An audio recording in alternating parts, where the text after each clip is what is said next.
Hola, ¿qué tal? Muy buenas tardes y bienvenidos un día más, una semana más a esta que es su casa, ya lo saben, Plato Abierto. Y como les digo cada semana, como es su casa, hay una dirección de correo electrónico a la que nos pueden llamar cualquier hora del día, platoabierto@localiavigo.com, un buzón especialmente diseñado para ustedes y que nosotros revisamos cada día, prácticamente cada hora, para saber los temas que les interesan o que les preocupan. Muy pendientes durante toda la semana, también el fin de semana, de ese correo electrónico. Empezamos semana, como siempre, hablando de ópera y también de la historia de Vigo con Vigo Abierto.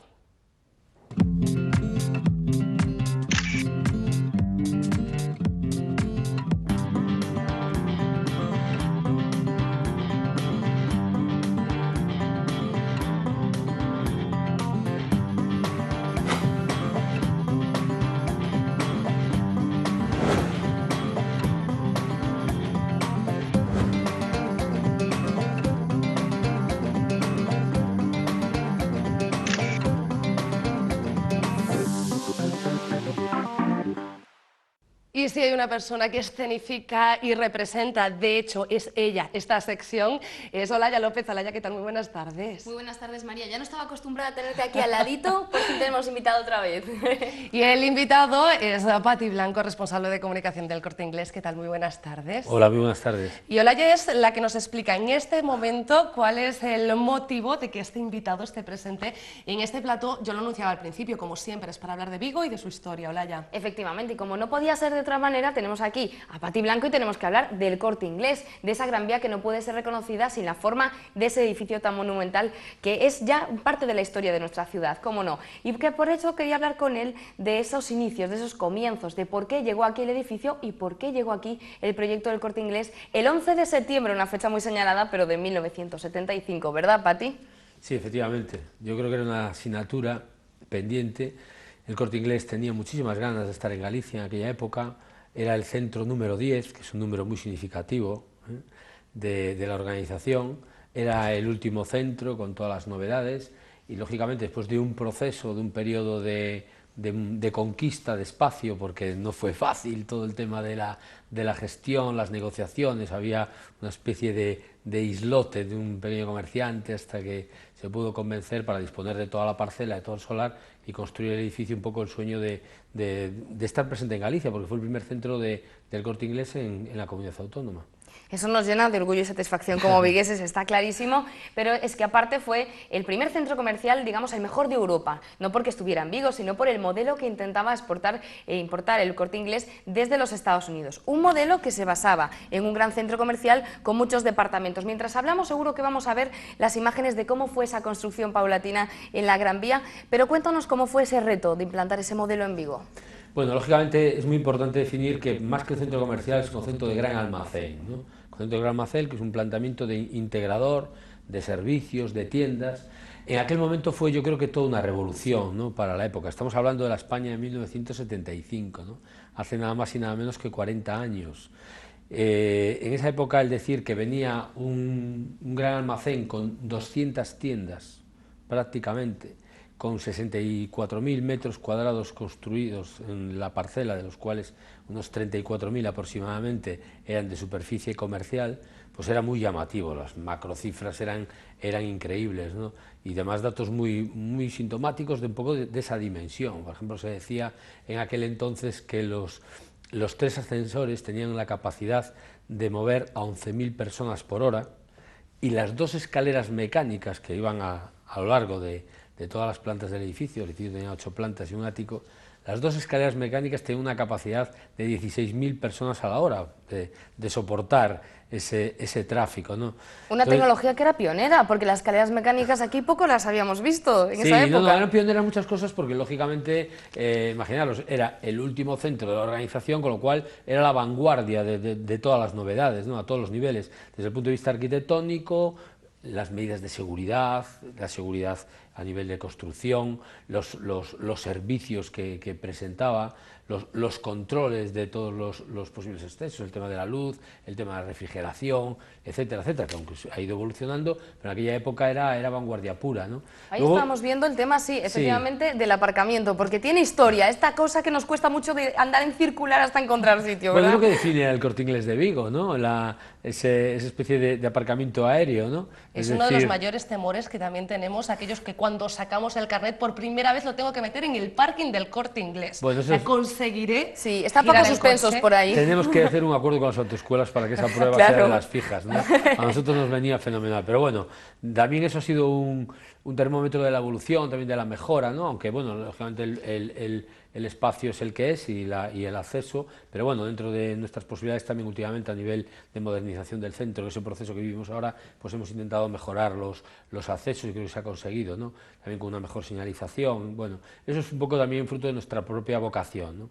Pero como empresa de servicios, remontándonos al año 75, pues bueno, era increíble porque ni simplemente, decía yo, en el ámbito de las cifras, pero es que desde el punto de vista comercial, pues el decir que en un mismo espacio tuvieses agencia de viajes, tuvieses la peluquería, un servicio incluso de guardería para que mientras los padres estuvieran comprando, los niños estuvieran atendidos, ¿no? Después con el tiempo, bueno, pues se dejó de prestar el servicio.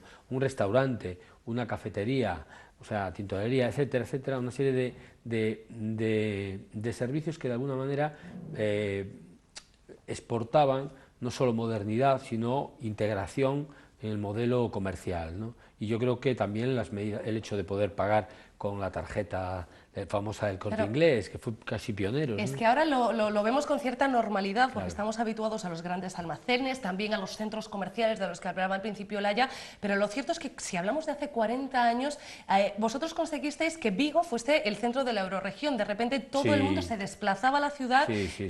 Yo no quiero hablar de colapsos ni nada parecido, pero sí que era el centro comercial por excelencia, la ciudad en sí, lo que benefició también en muchos aspectos a toda esa área del centro de Vigo donde se pudieron abrir nuevos establecimientos. Totalmente. Lógicamente, con el desembarco de una empresa de nuestras características, lo que hace es un desarrollo urbanístico de equipamientos de toda la zona. Es decir, la zona coge valor y en torno a él es una especie de comprobación y constatación del modelo, cómo sostiene también a la ciudad y la ciudad sostiene al modelo con un ejemplo de convivencia, ¿no? Donde caben el que alrededor pues, se complementen los servicios o incluso tiendas especializadas, como en un determinado tú no puedes tener esa propuesta comercial y sí la tiene un pequeño comerciante, ¿no? Igual pues el tema todo de restauración, etcétera, todo tipo de servicios, ¿no? Yo creo que en ese sentido ha sido un planteamiento integrador y también de modernización de los sistemas comerciales. Ahora decir, bueno, pues lo que ahora se ve, como tú comentas, como normalidad, Claro. si no queda satisfecho, devuelve el dinero, pues antes, lógicamente, era mucho más rompedor. Y luego un factor clave que definía muy bien la importancia de Vigo y el eje estratégico de su posicionamiento, que es el tema de Portugal, ¿no? Y la capacidad de absorción de público de Portugal, que de alguna manera se programaban el venir a Vigo también por venir al Corte Inglés, formaba parte casi de su programa turístico, ¿no? Todavía Creó una hermandad, claro. Sí. Todavía forma, pero al abrir el grupo también en Portugal, pues bueno, ese público se ha ido dispersando. Pero es cierto que vosotros habéis sido pues como los hermanadores entre Castilla y Portugal en el 1300, ¿no? Sí. Un poco, de conseguir que no solamente estemos en el plano de referencia por Samil, sino que los portugueses y los vigueses también nos juntáramos en el Corte Inglés. Sí, es una prueba muy evidente, ¿no? De lo que tú dices. Aparte, bueno, hemos ido evolucionando y creciendo. Es más, a pesar de la apertura en Portugal, sigue habiendo esa cultura de venir al Corte Inglés de Vigo. Pero eso mismo también ocurría con respecto a otras zonas de Galicia. Daros cuenta que tuvieron que pasar 10 años para que el Corte Inglés se fuera a La Coruña. Con lo cual, en ese tramo de 10 años, yo estudiaba en Santiago y venía a Vigo, o sea, lo tenía claro, ¿no? Y lógicamente había un movimiento. Además, hay anécdotas grandísimas, ¿no? Yo tengo una anécdota que me contaban un alcalde muy conocido de Coruña, de los que llevó mucho tiempo, que en un acto deportivo en la ciudad pues había el presidente del Real Madrid, le dice, me he estropeado el traje, me he fastidiado el traje y necesito cambiarlo, comprarme uno y tal. Alcalde, me tengo que ir de la recepción, ¿dónde queda el Corte Inglés? Le dice, sale usted por estas escaleras, llega ahí a la avenida y todo recto, pasa 157 kilómetros y allí a mano izquierda encuentra el Corte Inglés, Vigo. Y al día siguiente se puso a llamar para decir, yo también quiero un Corte Inglés en mi ciudad.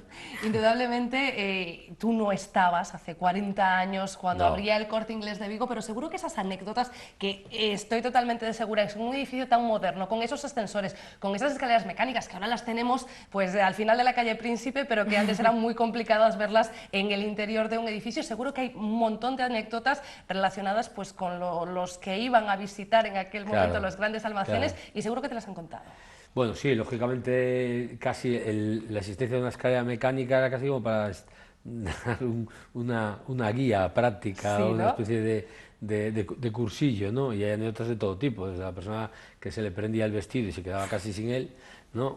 O que a lo mejor había que arreglar la compostura por culpa de ese roto que tenía y darle una solución allí, porque claro, había siempre en ese sentido sí que hemos tenido una cultura muy de adaptarnos a las circunstancias y intentar tener capacidad de reacción. Bueno, pues la historia de las escaleras pusieron a prueba nuestra capacidad de reacción en multitud de oportunidades, y luego también a veces pues algún pequeño incidente, suceso tal de gente que el miedo, la inseguridad pues le jugaba una mala pasada. Algún niño que se habrá escapado por las escaleras y la madre viéndolo desde afuera, ¿por dónde vas, Dios mío, que se me mata el niño? Al final, ¿qué habrá? Algún aplastamiento que yo no sé si lo ha llegado a ver en Vigo, en otros centros Sí. o en otros grandes almacenes sí. El primer día de rebajas, que esa también era una fecha, nosotros Sí, como sí. televisión o incluso en la radio, somos de los que ese primer día de rebajas esperamos delante de la puerta principal para saber quién es la primera en entrar, ¿no? Y en hacer la primera Claro, compra. porque el efecto... Ahora ya no tanto, ahora que las rebajas Ya no están tanto tan porque difuminadas. el concepto de rebaja está más repartido y ya la gente no lo ve como una novedad. Pero sí que puedo decir que era un reflejo también de gran ciudad, ¿no? O sea, es decir, cuando tienes esa foto, es decir, pues era casi como un comportamiento social. Oye, yo a rebajas no puedo ir andando, tengo que ir corriendo, ¿no? Entonces veías esas imágenes haciendo el- fijas Como en de el la Black España Friday de la época. América, claro. Sí, sí, no, pero además Pero tal en cual en Madrid, Vigo. Sí, sí. en Madrid, en Barcelona, esas aglomeraciones, ¿no? Pero bueno, hoy en día la gente planifica mucho más las rebajas, las compras, va a tiro fijo, Yo sabe la lo que recuerdo, quiere, las prepara antes, marca, señala y luego cuando puede ejercer, pues lo compra. Y como curiosidad, Olaya, otro aspecto informativo en el que el Corte Inglés también está de alguna manera en nuestra agenda es cuando hay alguna huelga, sobre todo las huelgas generales. Uno de los puntos donde los periodistas nos ponemos para saber el seguimiento de la huelga es el Corte Inglés, si han abierto o no han abierto los grandes almacenes. También es de alguna manera otro baremo que nosotros utilizamos y para lo que vosotros sois referencia, por otro lado. Y también ligando con ese tema, precisamente por el tema de los empleados, que a mí me llama mucho la atención que el número de empleados bestial que tenéis a nivel de España, pero que en Vigo le habéis dado puesto de trabajo a más de 14.000 personas, es decir, formáis parte ya de las familias de la ciudad. Bueno, a lo largo de la historia, Claro. ¿no? Por la capacidad, sí, aparte, bueno, que también han crecido mucho las unidades de negocio, ¿no? Daros cuenta que pertenecemos a un grupo de empresas donde hay agencia de viajes, seguros, hay informática, etcétera, ¿no? Hay otros formatos, como por un momento determinado, pues el Supercore, bueno, eso es permanente, ¿no? Y eso también, lógicamente, genera Bricor, bueno, un etcétera muy grande, Esfera, Sportown, eso forma parte del grupo de empresas, ¿no? Pero ese modelo precisamente me llama la atención porque, bueno, yo me acuerdo, ay, si trabajas en el Corte Inglés es que ya estás colocado, ya. ¿Por qué? Porque el 96% de los empleados tenían un contrato fijo y el 70 y pico % tenían una jornada laboral de 8 horas laborables y tenían mucha estabilidad. Pero es que eso se reflejaba también en sus vidas, porque había programas de formación, de ayudas a los hijos, becas, y también vosotros os implicabais mucho en la parte cultural de la ciudad, que eso es lo que a mí también me llama mucho la atención. Apoyando diferentes eventos. Bueno, si recoges el testimonio de las crónicas de la época, había una palabra que se resaltaba mucho, además desde la inauguración, desde el 11 de septiembre del 75, en boca de nuestro presidente entonces, don Ramón Areces, que hablaba mucho de servicio. Venimos a servir a la ciudad, a arraigarnos en Galicia. Entonces, esa idea de servicio es un poco la cabecera que preside nuestra vocación y nuestra filosofía, ¿no? Y para eso es fundamental el adaptarnos, no solo en concepto de de adaptación física, sino también enraizarnos con la sociedad a la que llegamos a través de sus valores, ¿no? Como representa el mundo de la cultura, el mundo del deporte, el mundo de lo social en lo general, ¿no? Entonces en aquel momento, pues bueno, pues la empresa tenía una gran sensibilidad, y el que de alguna forma no esperases que te viniesen a proponer iniciativas, sino que fueses tú ofreciéndolas, era en el sentido muy rompedor, porque me contaban a mí, ¿no? Entonces decía, ay, caray, es que se convertía en una oportunidad para mucha gente, ¿no? Y lógicamente, pues al lío que tú comentas también, representaba estabilidad, forma parte también de los valores de la propia empresa. Desde el punto de vista corporativo, es que un porcentaje muy grande de los contratos son fijos y estables, entonces bueno, pues eso lógicamente se convertía en una aspiración en la época, ¿no? El poder trabajar. Aparte que siempre el factor humano de la propia empresa se cuidó mucho en el sentido de poder desarrollar carreras profesionales de una forma integral, ¿no?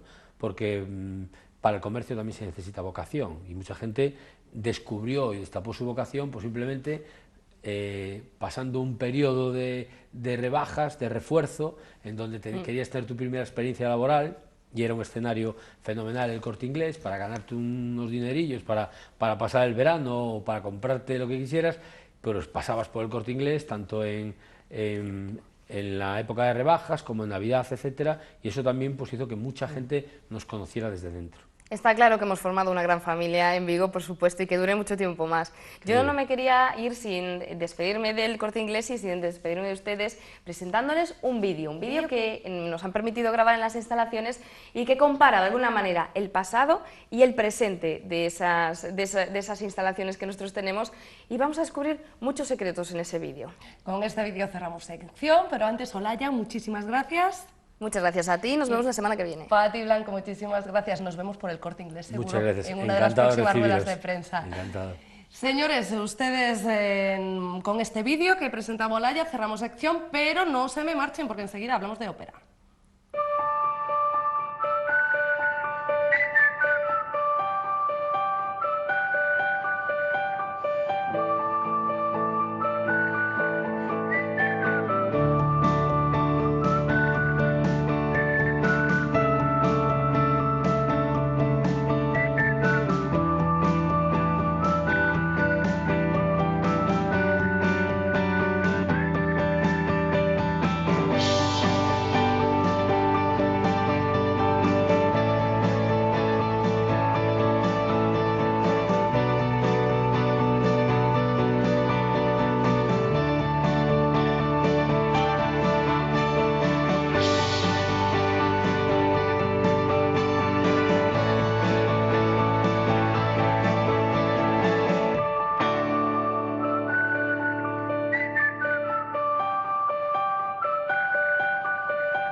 Continuamos y como les decía, vamos a hablar de ópera porque tenemos mucho de lo que hablar hoy con Pedro Pablo Gutiérrez, ya que tenemos ya la programación de este año de Amigos de la Ópera. ¿Qué tal, Pedro Pablo? Muy buenas tardes.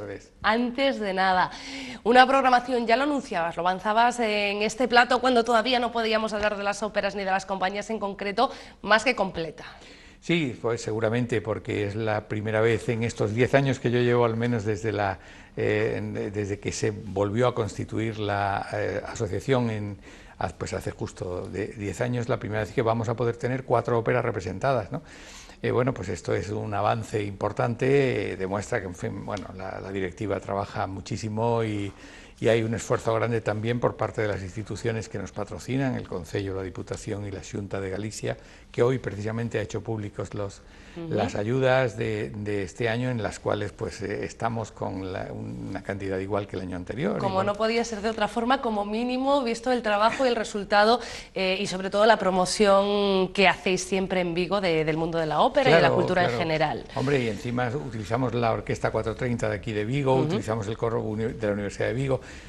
Este año no para todas las óperas porque son 4, entonces ya no les da tiempo a preparar 4 óperas y utilizaremos algún coro de refuerzo para alguna de las óperas, pero en líneas generales yo creo que esto ha ido a más y que en este momento ya podemos decir que tenemos una temporada realmente digna de... Qué digna, una gran temporada. Vamos a intentar repasarla hoy a grandes rasgos. Esto es simplemente un aperitivo de todo lo que vamos a ir hablando ya la temporada que viene de esta programación. Pero hoy queremos dar algunas pinceladas sobre estas 4 óperas para que ustedes sepan lo que les va a esperar a la vuelta de vacaciones. Vacaciones, qué bien suena, Pedro Pablo, por otro lado. Hoy además es el último programa antes de las vacaciones y ya retomaremos en septiembre, y bueno, pues está muy bien que para este último programa podamos hacer pues una escolma de lo que vamos a ver a lo largo del año que viene. Y lo primero que veremos pues será una ópera del siglo XX, que también pues es una apuesta por una ópera que normalmente, bueno, las temporadas en un 70% están constituidas por óperas del siglo XIX, porque es donde está la producción, digamos, que más quiere oír la gente y demás, ¿no? Pero también nosotros teníamos un pequeño compromiso con el siglo XX y hemos escogido una obra de un clásico ya, porque Benjamin Britten es un clásico. Esto es Carly River, que es una ópera que se estrenó en 1964. Es la primera de lo que él llamó las parábolas para iglesia, 3 parábolas que escribió, luego se estrenaron las otras 2 en el 66 y en el 68, pero lo importante de esto es que marca un giro en la obra de Britten, que luego desembocará pues en obras tan importantes como Muerte en Venecia y demás, ¿no? Esta es una ópera basada es corta, dura 1 hora y cuarto aproximadamente, está basada en el teatro no japonés que él había visto en 1956 y en el cual todos los personajes, los masculinos y los femeninos, son interpretados por hombres, ¿no? Es una obra con 12 o 14 personajes solamente y bueno, pues será la primera vez que ponemos en escena en Vigo una ópera del siglo XX, lo cual también nos llena de satisfacción. Podemos oír un poquito si queréis. Y ya lo hacemos con perspectiva porque estamos hablando del siglo pasado, que a veces no nos damos cuenta, duda, Pedro Pablo. Sí. Escuchamos un momento.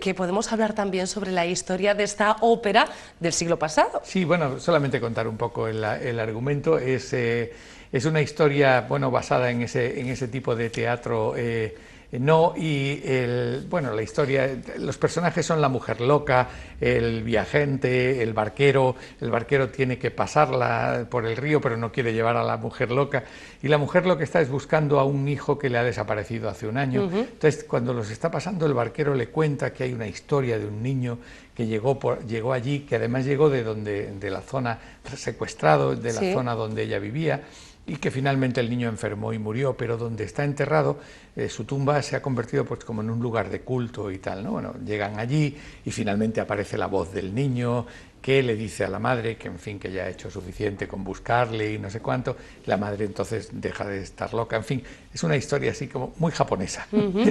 Pero es una historia interesante y sobre todo es un tipo de música realmente interesante, porque Britten era un auténtico genio. Murió muy joven, murió en el 74, 75, así, tenía 60 o 61 años. Pues sí, joven. Y murió bastante joven, pero ya dejó una producción realmente formidable. Y desde luego de la gente él había nacido en 1913, es un hombre del siglo XX ya, ¿no? Y bueno, su producción operística es de una enorme magnitud y muy importante. ¿Qué compañía la representará en Vigo? Como una compra llave en mano. Es decir, ya viene la obra completamente hecha y completamente cerrada. Y bueno, pues es una compañía que no es muy conocida, pero esta representación ya la han llevado a cabo en otros sitios de España con un éxito realmente formidable. Y se repetirá en Vigo, seguro. Segunda cita. La segunda cita probablemente sea el plato fuerte, no tanto por la calidad, que la calidad es igual en todas, sino por la popularidad. El Elixir de Amor de Donizetti es la obra más famosa de Donizetti, sí. Su primer gran éxito, porque él se estrenó en 1832, bueno, ya en 1832 Donizetti había estrenado 34 óperas, me parece, o una cosa así, era una auténtica barbaridad, pero bueno, en 1832 se estrena esta obra, el Elixir de Amor. A él lo había descubierto Domenico Barbaja, el omnipresente, el empresario del Don Carlo, que era el que era capaz de escoger, de saber dónde había talento, ¿no? Y bueno, pues cuando estrena esta obra en 1832, hasta entonces solo había estrenado en 1830 Ana Bolena, de las que luego han seguido en cartelera toda la vida, ¿no? Y bueno, pues aquí podría haber elegido Una furtiva lágrima pero Una furtiva lágrima ya la conoce todo el mundo, y he preferido esta declaración de amor entre Nemorino y Adina, que ya se está, como ves, ya se está bebiendo el elixir de amor, lo que va a provocar que Adina se enamore de él, porque ha aparecido en el pueblo pues un charlatán que vende un elixir mágico de estos, ¿no? Yo sí me pongo esta ópera como ejemplo de cuando dicen que la ópera es aburrida. Esta ópera es una comedia de situación, es decir, un enamorado, ella no le hace caso, aparece un charlatán en el pueblo, le compra un elixir, entonces él se toma el elixir y por la noche llega la noticia de que se ha muerto un tío suyo y es multimillonario, y lo sabe todo el pueblo menos él. Entonces por la mañana todas las chicas del pueblo van detrás de él y él dice, pues este elixir funciona. Fantástico. Vamos a oír un poco de este dueto.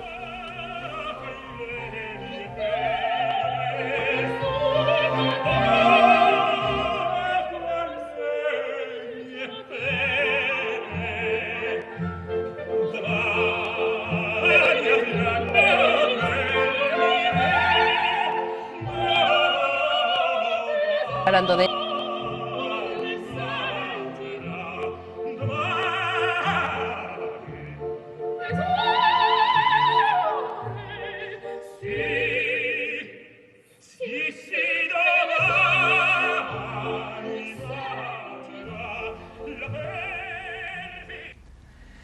Bueno, ahí estábamos viendo a Anna Netrebko. Un lleno seguro, por cierto, con esta obra. Sí, yo creo que sí. Esta es Traviata, Lucia de Lammermoor, estas son las obras que te aseguras el lleno, porque además es además de ser muy divertida, musicalmente es bellísima, es fantástica. Ahí estábamos viendo a Rolando Villazón, el mexicano, con Anna Netrebko, que esa versión, que además cuenta nada menos que con Ildebrando d'Arcangelo y Leo Nucci en los papeles de barítono, es de las más bonitas que yo he visto en mi vida del elixir. Y ellos, pues, Rolando Villazón tiene una vis cómica muy interesante, y Anna Netrebko es la altiva que no quiere saber nada de él. Y bueno, pues la verdad es que está muy bonita esta. Y luego ya llegamos a las dos obras que se suelen representar juntas, desde 1893 nada menos, que son las dos obras más representativas de un estilo que se llamó el verismo, que son Caballería Rusticana y Pagliacci. Estas cerrarán la temporada, serán las dos últimas que hagamos, y en septiembre creo que ya podremos hacer una rueda de prensa con todas las fechas, horarios y cosas de estas, ¿no? Pero en definitiva, pues podemos ver primero algo de Caballería Rusticana. El intermezzo, que es una pieza musical, ahí vemos a Ricardo Muti dirigiéndolo, es una de las piezas más famosas de esta Caballería Rusticana, que significa caballerosidad campesina o algo así, y que es la historia de un súper éxito absoluto y asombroso, pero también la historia de un compositor que solamente es conocido por esta obra, ¿no? En 1888 se convocó un concurso para jóvenes compositores que no hubieran estrenado nunca. Bueno, Mascagni se entera, Pietro Mascagni se entera y prepara pues en 2 meses una obra, Caballería Rusticana, con la ayuda de algunos poetas amigos y demás. Y bueno, el jurado la elige, una de las 3 ganadoras, que el premio era representarse, y se estrena en 1890 en Roma, con un éxito tan escandaloso que al final de su vida, en 1845, cuando Mascagni muere, había tenido 14.000 representaciones en Italia, nada menos, ¿no? Pero Mascagni muere muy desilusionado, muere pobre y tal, con una enorme depresión, precisamente por eso, porque él había compuesto, un gran éxito únicamente. 17 óperas, y ninguna de ellas, salvo el Amico Fritz, que ahora sí que se puede hacer, ninguna de ellas se conoce demasiado, ¿no? Si quieres podemos escuchar un poco de este intermezzo de Caballería Rusticana. Es una pieza musical realmente formidable. Nos queda muy poquito tiempo, elegimos escuchar un pedacito, le estoy dando un poquito de tiempo a realización para que puedan subir de nuevo ese vídeo. Escuchamos un momento ese sonido y enseguida... Si no, si quieres pasamos directamente, porque sí que me gustaría que Bien, escuchásemos el último de los fragmentos que traigo hoy. Es algo histórico, es algo formidable. Esto es el verismo. El verismo fundamentalmente es el tratamiento de la muy cruda realidad. Esto que estamos viendo es el Vesti la Giuba de Pagliacci. En Pagliacci pues también son historias de amores cruzados que terminan fatal, ¿no? Que terminan con muertes, asesinatos, acuchillamientos y cosas de estas. Tanto Caballería Rusticana como Pagliacci, de las cuales hablaremos en profundidad cuando llegue el momento. Le dedicaremos la ópera de la semana, ¿no? Pero este es Mario del Mónaco. Está cantando, él ha descubierto que su mujer le engaña, pero se tiene que disfrazar de payaso y tiene que actuar, es decir, y tiene que reír, ¿no? Entonces está contando aquí cómo, bueno, pues el Vesti la Giuba es ponte el traje de payaso y actúa y ríete por mucho que tu corazón esté completamente destrozado, ¿no? Y es un momento realmente estrepitoso de la ópera, en la cual hay que tener una vis dramática realmente extraordinaria. Este Mario del Mónaco la tiene, y a mí me gustaría que pudiésemos acabar escuchando ese final y luego la ovación del público que casi se mete en el escenario, ¿no? Pues tenemos 30 segundos todavía por delante para escuchar este final. Te despido después de escuchar esa ovación, Pedro Pablo. Vamos con la ópera.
A esa ovación era la que te referías, sí, exacto, y casi exacto. Efectivamente como viendo ese final dan ganas de levantarse, claro, y ese gran aplauso que seguramente se producirá también en la representación que tiene Amigos de la Ópera pendiente. Efectivamente, ese es Mario del Mónaco, pero ha habido grandes Pagliacci. Tremendo, se ponía el vello de punta. Sí, pone el vello de punta. Uno de ellos, por ejemplo, es Caruso, que es el gran Pagliacci, el gran Canio, que es el personaje de toda la vida, ¿no? Bueno, hablaremos, era solamente, como tú decías, una presentación panorámica. Tenemos mucho de la tiempo temporada, por delante en la y nueva luego, temporada. Cada semana, cuando tengamos la ópera tal, pues le dedicaremos todo el programa a cada una de estas óperas. Pedro Pablo, no te voy a preguntar a dónde te vas de vacaciones porque no queremos morirnos de envidia, porque tanto los espectadores como yo vamos a estar aquí todavía lo que nos queda del mes de julio. Lo único que te voy a decir es que te lo pases muy bien, muchísimas gracias y que te esperamos de vuelta en septiembre. En septiembre retomamos, sí. Muchísimas gracias a Pedro Pablo por estar aquí casi cada lunes sí, lunes no, contándonos bueno, pues historias que nos hacen aprender un poquito más del mundo de la ópera. Y vamos a seguir hablando de música antes de despedirnos. Yo me despido hasta mañana, ya lo saben, con más plato abierto, pero es que estamos en la cuenta atrás para Portamérica, un gran cartel y unas puertas que se abrirán este jueves. Saben que podemos hablar de gastronomía, pero nosotros en este caso hablamos de música y estamos repasando día a día los grupos que van a pasar por Nigrán jueves, viernes y sábado. Uno de ellos, Villanueva. Un beso.